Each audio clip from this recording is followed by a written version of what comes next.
Good day. Happy New Year to all. This is the age of uncertainty. Nothing new about that. We have always lived in uncertainty all our lives. But never before there have been so many economic, political, and social forces at work which have been affecting our professional and personal lives in a very disruptive way. That is the reality. But whatever be the reality, in the quarries, stone has to be extracted. In the factories, it has to be processed. In the workshops, it has to be processed even further. And natural stone has also to be installed. These activities have to go on. Let us examine, for example, now the macroeconomic environment as of today.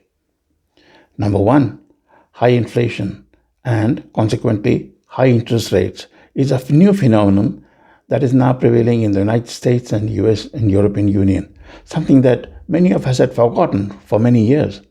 In the rest of the world, it was different. The years of cheap and easily available money, that's gone. And that's going to affect the natural stone industry also in many ways and not in a very positive way. Energy costs are currently lower than they were just a few months ago, when in some countries they were as high as 8 times more than the long-term average. But energy prices can go up again. They are expected to go up again sometime next year. That's not good for those working in the quarries and in the factories. The COVID-related serious disruptions that took place over 2 years in terms of logistics, in terms of availability of containers, and extremely high shipping costs, that phase is probably over. As of now, nobody expects that to be a serious issue. Let us see how things go. The war in Ukraine is still going on, and really no one knows when it's going to be coming to an end. It does create a tremendous amount of uncertainty in European countries, but also in the rest of the world. And the negative effects can be seen in terms of higher inflation and energy prices. Reduced economic activity is therefore expected in most of 2023. There is not so much a problem of increased unemployment as of now, but that might change. What we are going to see, and we are seeing, we have always seen, is a continued shortage of skilled labor at any stage in the stone industry. That means that the process of automation and the purchasing of more modern machinery is something that's going to continue simply to make up for this structural disadvantage and issue that we have, for which there is no solution in any case. Let's make a round the world trip, a short one. Let's go start from European Union and the new Central Eastern European Union. Why? Because these are some of the most dynamic markets for the last 15 years. Poland especially was one of the star economy in terms of natural stone demand. But due to higher inflation, financial issues, money blocked due to problems with the Brussels, allotted but blocked, and also the war in Ukraine has created what probably is going to be a temporary slowdown in the market, some hesitancy, but Poland will be back. The other Central and East European countries like Czech Republic, Hungary, etc., they are doing quite fine. On to Western Europe. Western Europe is not a growth market. It is a mature market. It is a market that depends mostly for renovation work and for public sector pavings. Those are the two main applications for natural stone now. At the end of the year, Germany and Benelux were doing decently in the segment of the home renovation. There's nothing to suggest a serious slowdown is coming. Maybe it might happen, but perhaps in the second half of the year, because for now, the stonemasons have enough work on their hands. France was the most dynamic market in 2022. In fact, the stone industry had the best year ever. Now, the Paris Olympics of 2024 probably have something to do with it.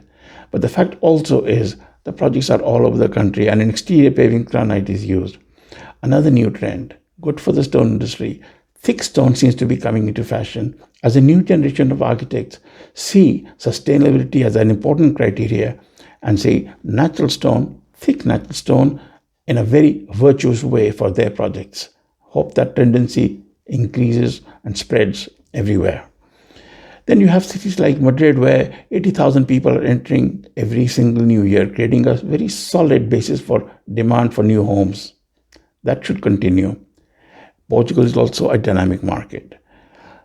UK, they talk of recession, a serious recession, and yet when you talk of the stonemasons, they all seem to be having enough jobs. There's no reason to suggest that that dynamic might change. Let's move on to the USA. The rising mortgage rates have obviously slowed down dramatically the housing market and has also led to a paralyzation of projects of some kind. There is an estimated shortage of 3.5 million homes in USA. It doesn't mean that construction to fulfill this shortage is going to automatically take place. What it does mean is there is an underlying demand that needs to be fulfilled, and sooner or later, in some way or the other, it is going to be addressed. Then there are other COVID-related phenomena.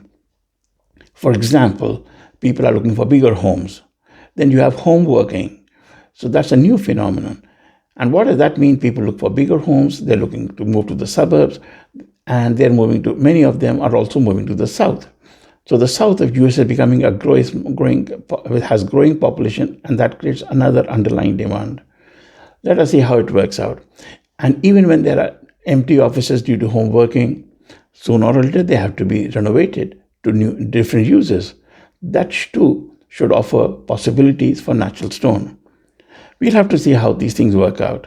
There is one aspect, however, of the US market which is of a big concern to foreign suppliers. This American habit of squeezing not just on prices but also on payment terms. That may create some serious doubt whether US market is really attractive.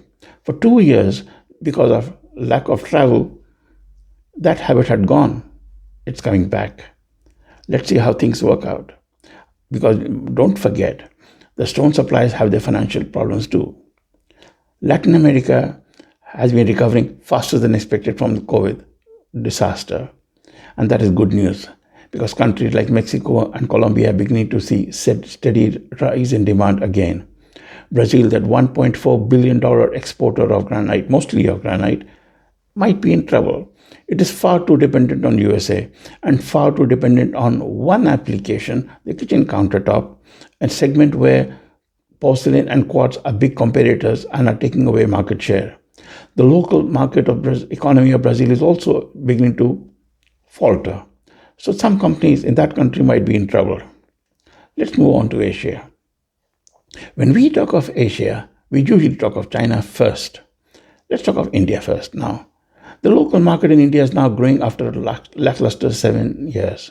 The financial institutions, their healthy situation is extremely important for any construction industry to be dynamic. Well, finally, those issues have been sorted out. So construction is increasing in the premium segment of the market where imported stone is used very frequently, but also in the middle segment. Not only the big construction is taking place in a big way, not just in the big cities, which everyone knows, but also in the tier 2 and tier 3 cities, the smaller size cities. There are some problems of mining licenses in the south of India. That's a big issue, and no one can say what will happen in 2023. But Rajasthan is showing tremendous dynamism. See, good mining policies, new quarries of granite are coming up, new quarries of other materials are coming up, and new factories are coming up. There is a big problem though, small for now and could become very big. India also has a big porcelain industry located in Morbi, and that may well take over a lot of the growth that might come due to increased activity. Let's go back to China. China used to save the quarries of the world. It was the biggest market. It was perhaps accounted for 50% of the world natural stone consumption. The real estate bubble has finally burst. And when real estate bubbles burst, they take time to sort it out. This is something we have seen in USA, in India, Emirates, elsewhere, whenever real estate bubbles out. It takes several years before things return to normal. Right now, the new COVID policy of the Chinese government means in the next 2 months, we may see a lot of distortions and some chaos as infections rise sharply. But over the year, Chinese economic growth is expected to continue to start picking up pace. What does that mean? Well, in the commercial segment, construction activity is actually quite dynamic. But China is nowhere going to be what it was before. It will still be buying a lot of stone, but much less than compared to before. But Asia also has these Far East countries, the half Asia that we talk about, half China that we talk about. South Korea, they have been buying directly from source for the last 2 years. But South Korea housing market is reaching bubble territory, a very high level of indebtedness. There might be a slowdown coming up very soon. Indonesia, a country of 260 million people, has been growing very steadily at about 5% for the last several years now. And that is now visible in terms of greater demand for natural stone. New factories are also coming up in that country. Then we go to the Middle East. Probably is going to be the most dynamic part of the world in terms of demand for natural stone, especially Saudi Arabia. The energy rich countries are going to be raking in $1.1 trillion. That's a lot of money. A lot of new cities are coming up in Saudi Arabia.